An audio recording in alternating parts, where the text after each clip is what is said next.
I like working with him. He sets everything up.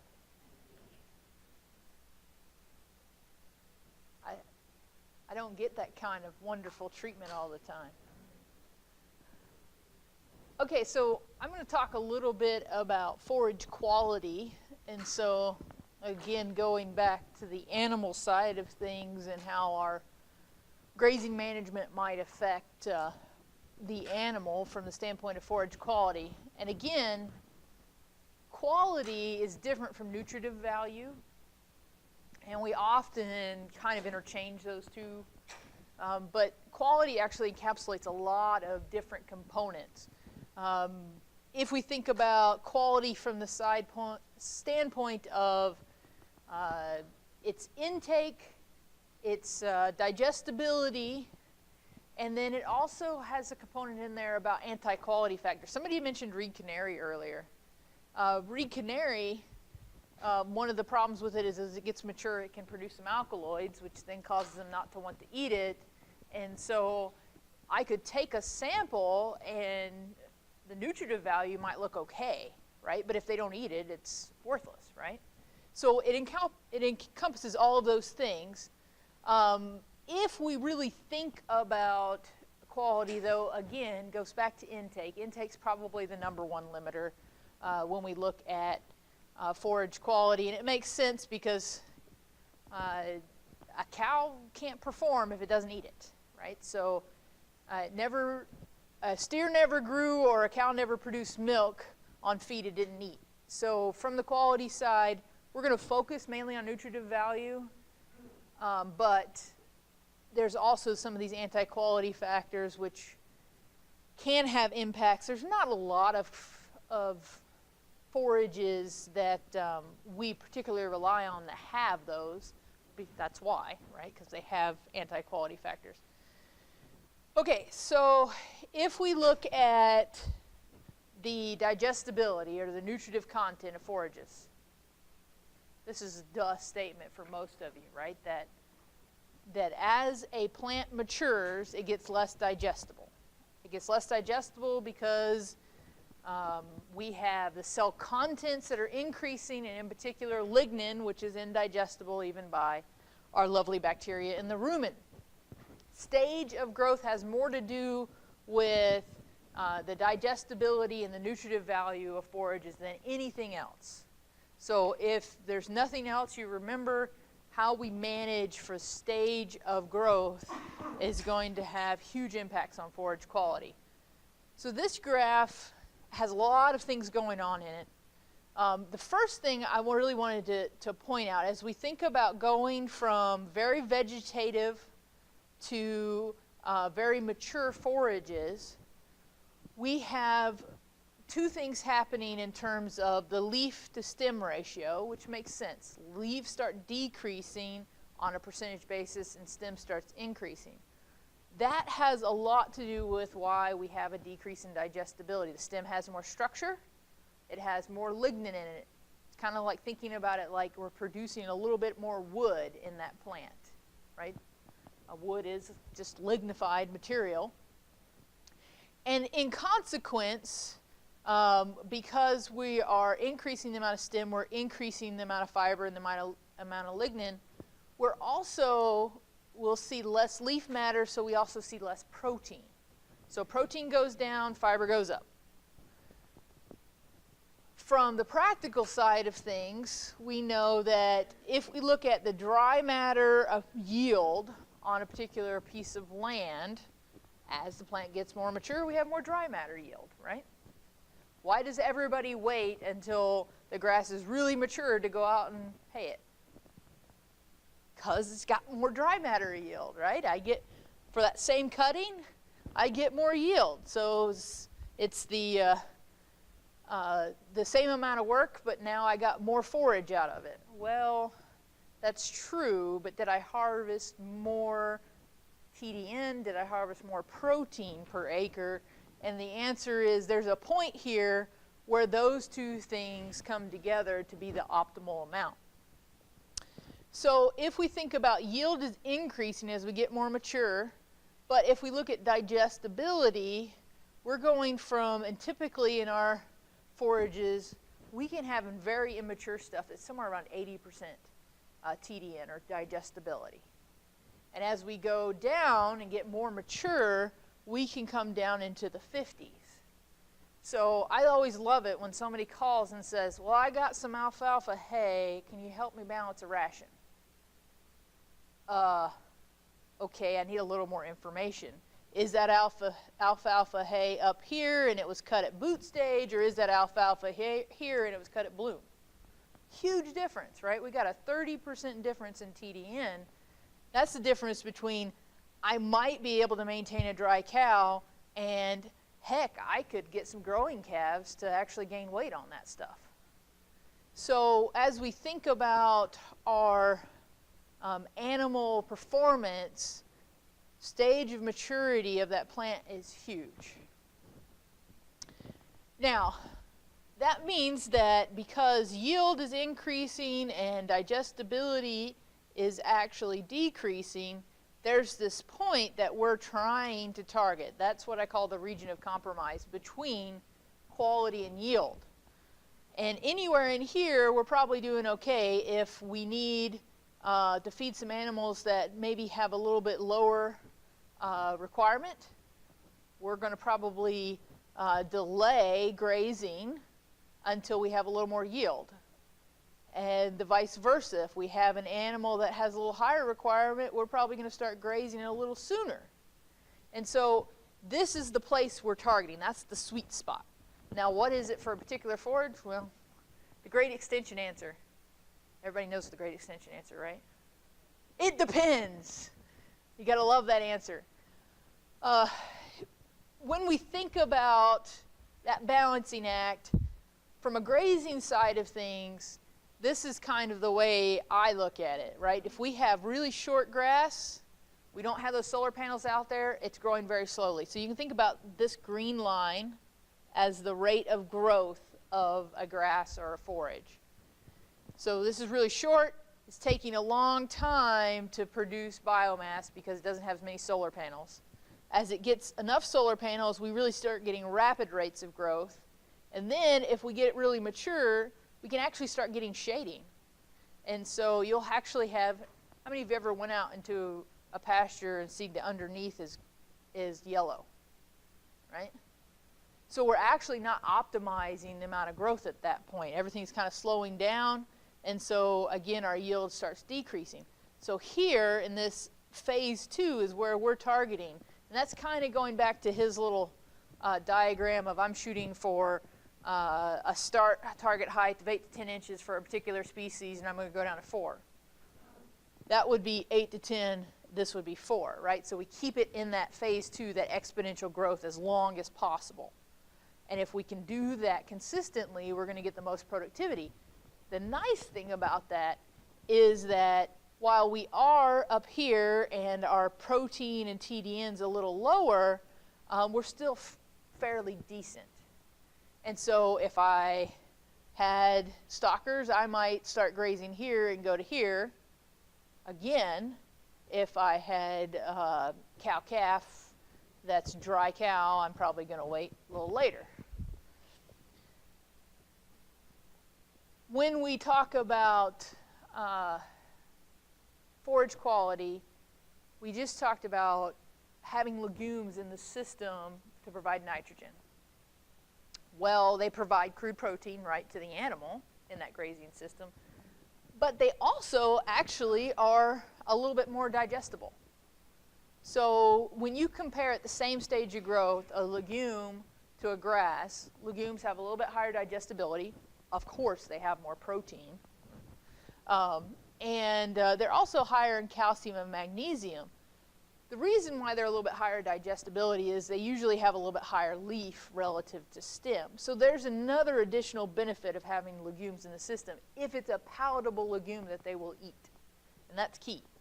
Talking about the Les Bediza, this doesn't matter if they're not going to eat it, right?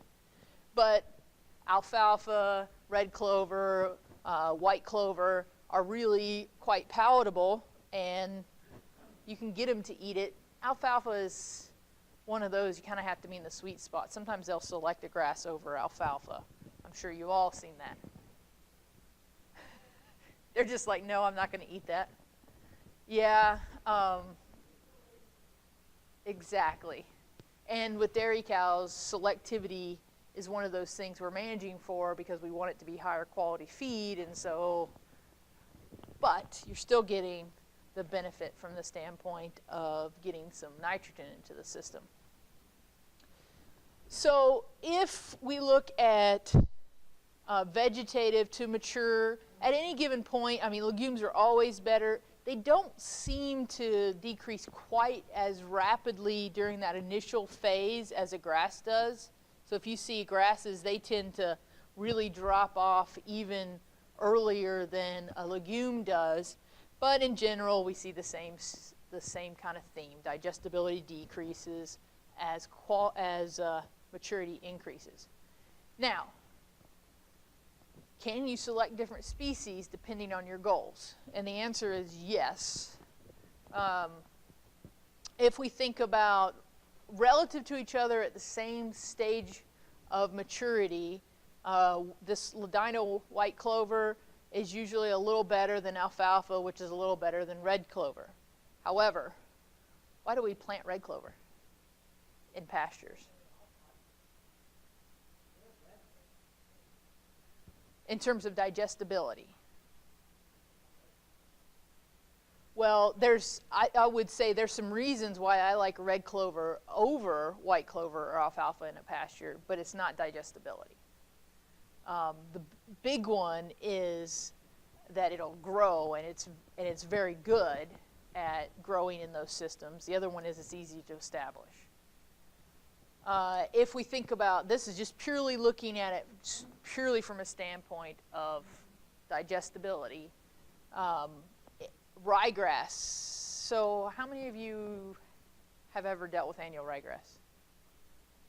Okay, so I don't know where we have everybody from. Annual ryegrass can be very digestible. I mean, it's very high quality.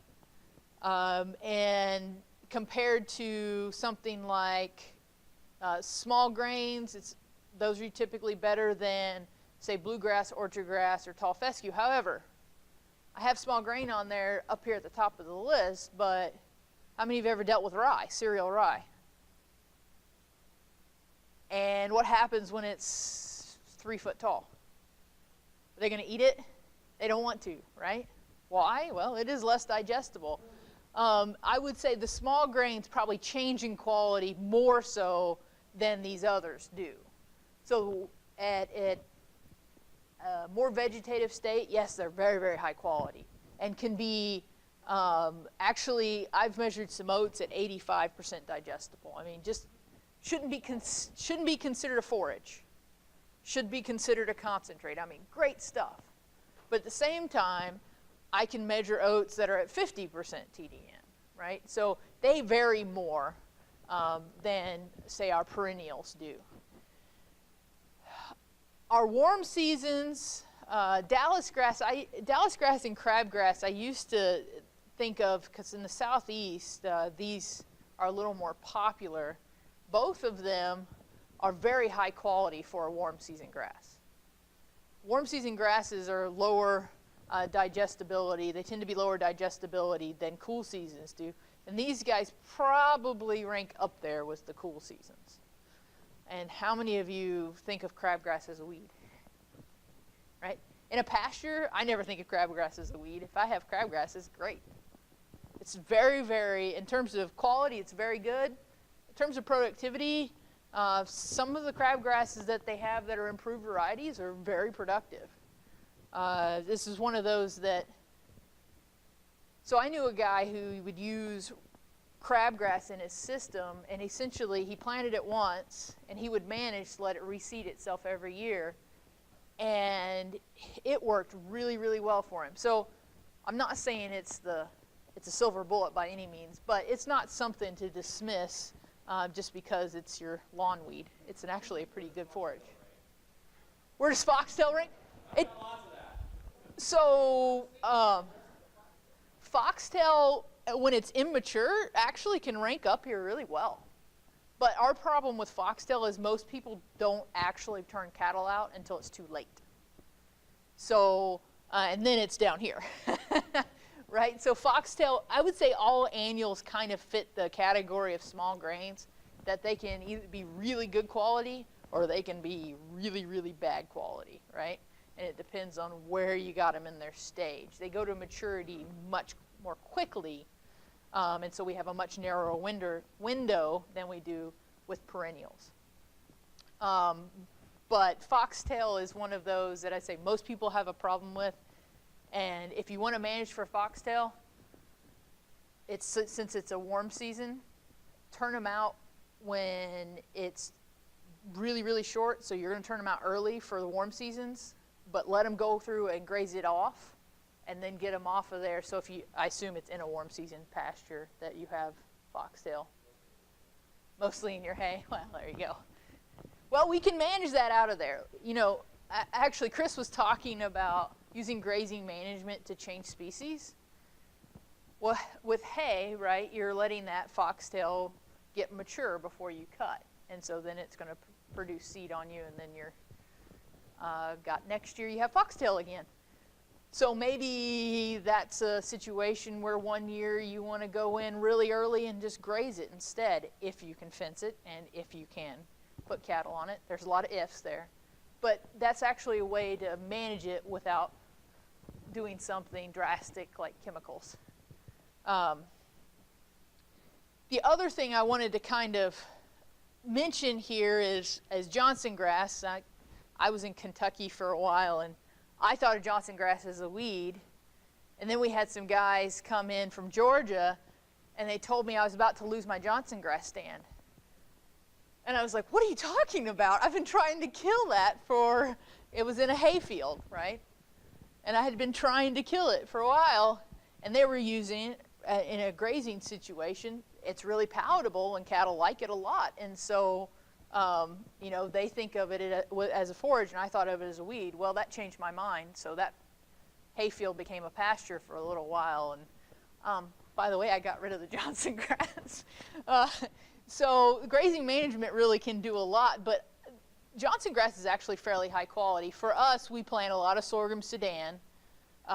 For a hay, it's really great. If I was going to be using it for grazing as an annual, I'd probably just do Sudan. It does a little better recovery for regrowth. And then I have Bermuda grass here on the bottom.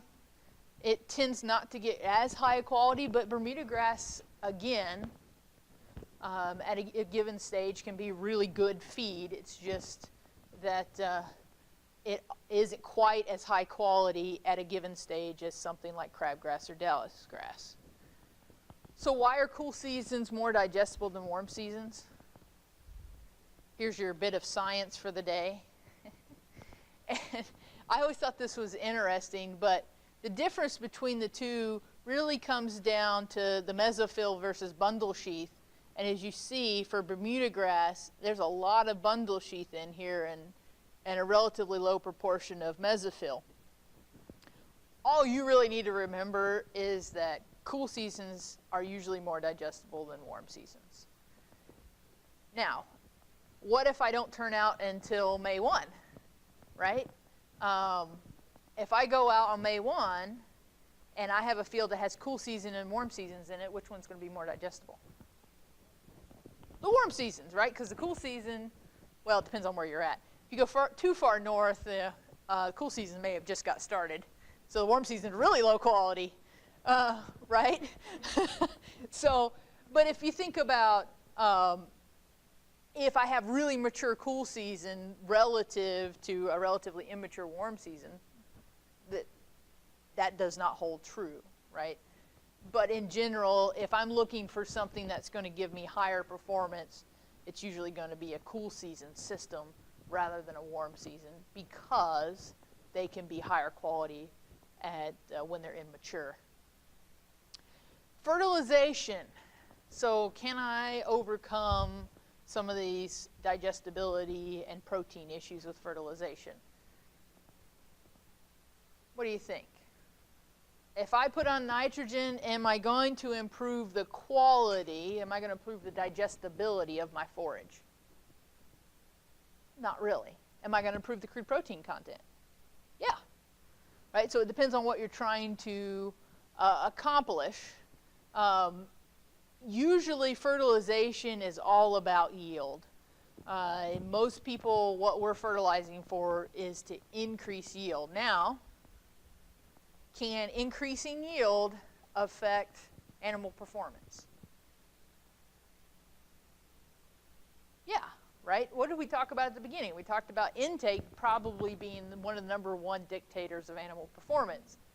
If I increase yield and I have a high stocking rate, am I going to improve animal performance? Yes.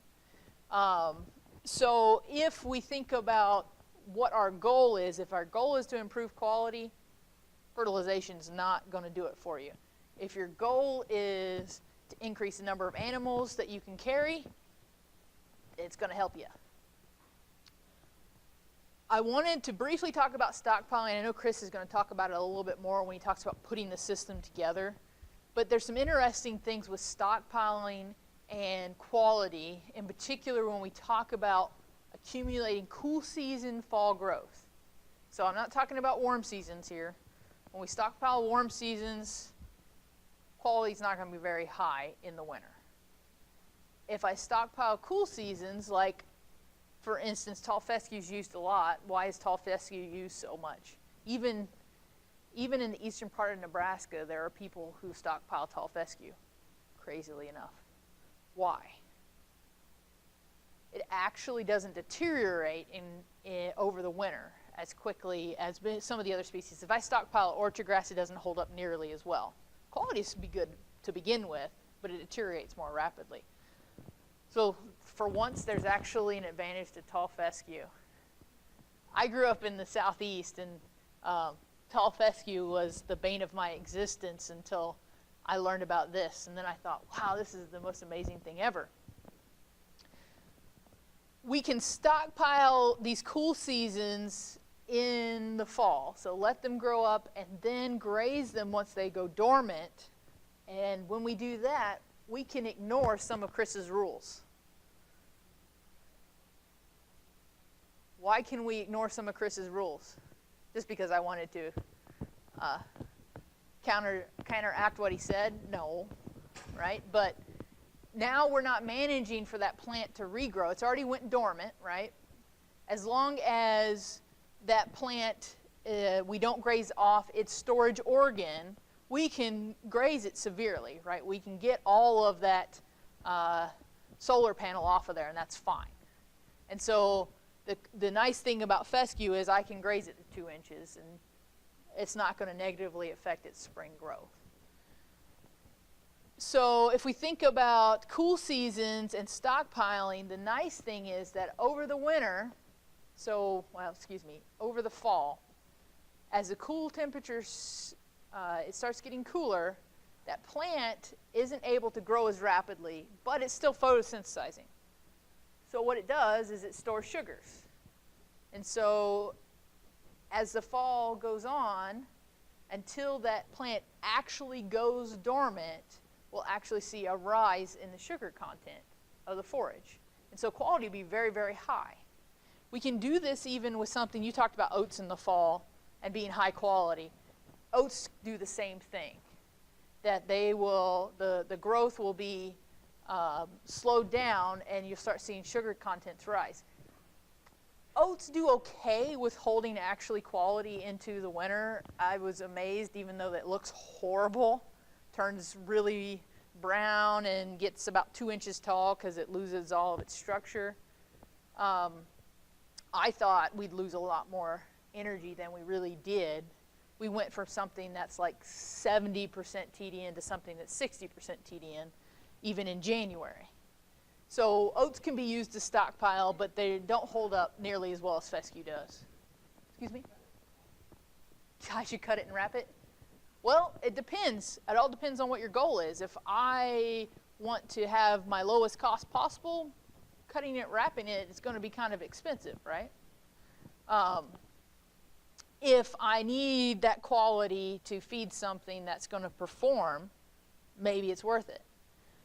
However, we were grazing calves on oats that have been stockpiled like that, and they'll still gain 2.5 pounds a day.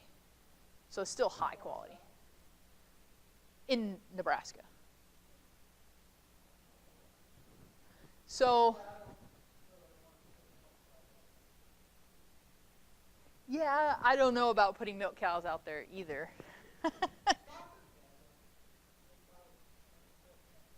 So this is kind of just showing you what I was talking about with, as we get cooler temperatures, our growth rate will be slower, and so the amount of sugar will actually build up because they'll still be photosynthesizing. In the warmer temperatures, or the temperatures that's more optimal for growth, so we get a better growth rate, our sugar content will tend to be a little lower. So that's why when people talk about stockpiled fescue, for instance, you might hear about it and talk about being really high quality. This is why, because it has a fairly decent sugar content. Okay, so just to summarize on the forage quality side of things, number one impact on forage quality is maturity. And so managing maturity of that plant while we're grazing is going to have our biggest impact. Number two, species selection. So we can try to have some legumes in there, or we may choose to have some species that's a little bit more palatable and higher quality than another, like perennial ryegrass, for instance. There are some individuals who are doing things with growing cattle and perennial ryegrass, and they can gain really well because I showed you digestibility is very high if I maintain it in a vegetative state. So there is some opportunities to change the forage species to maintain high quality. I would say that for most of our situations, yield's probably still going to dictate what we choose. In terms of the amount of profit you're going to make per acre, it's still probably going to be a yield as a driver in most cases. So our goal here is to keep that balance between the amount of growth we have and the quality, and keep it in that sweet spot. So that phase 2 that I talked about, that's our goal from the animal side, and it works really well with keeping those plant carbohydrates in the places that we want them, making sure that we allow that plant to recover. With that, I will take any questions.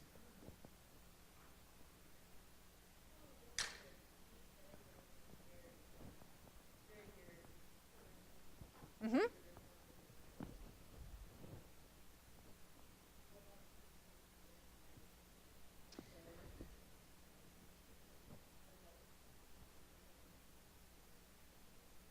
So, is it an organic dairy or is it just a grazing dairy? Trying to make cheap milk. The reason I asked is from a perennial side, what can we do? We could think about choosing a species that maybe is going to have a little less summer slump.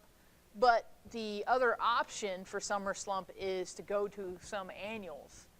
They'll be much higher quality, and even something like going with a warm season, but maybe putting in a brassica that's going to have that high sugar content is something that I might consider.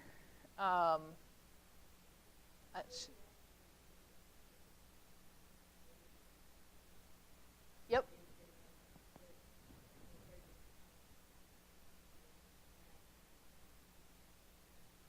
To some Sudan. And Sudan grass, if you can manage it to be, keep it vegetative, it can be decent quality.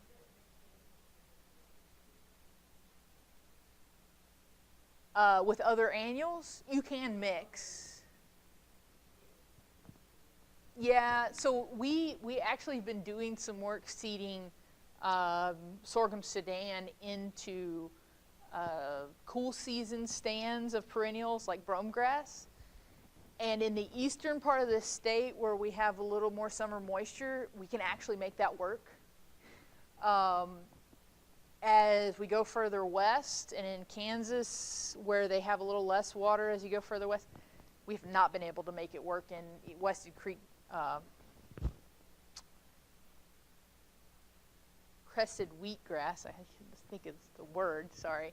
They haven't made it work. I think if you have more summer moisture, like it's really the June, you plant in mid-June for that, and as long as you have some moisture, that's an option if you don't have a cropland and you want to try to get it into a perennial stand.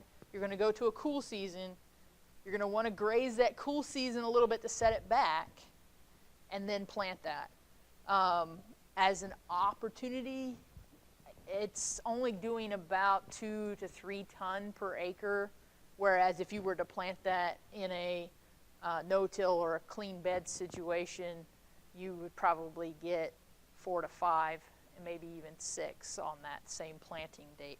So it's not going to be quite as competitive, but it's an option. I really think if I was looking for more sugar, I would go with some brassicas in a annual stand and actually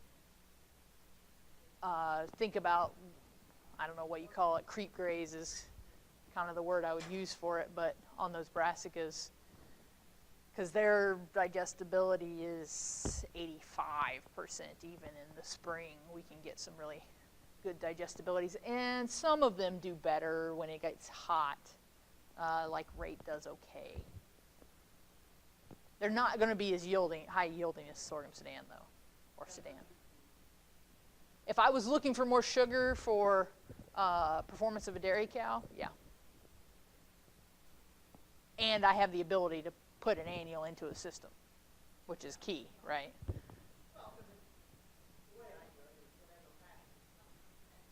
Yes. Yeah.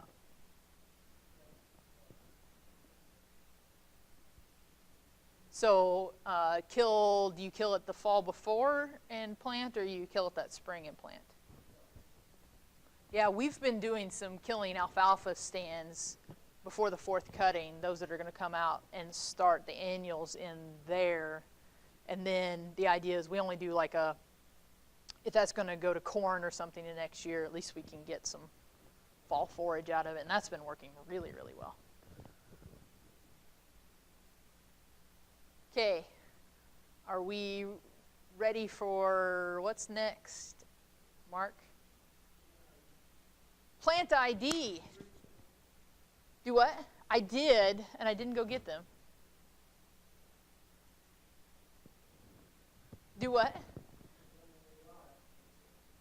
It's okay. What time is it?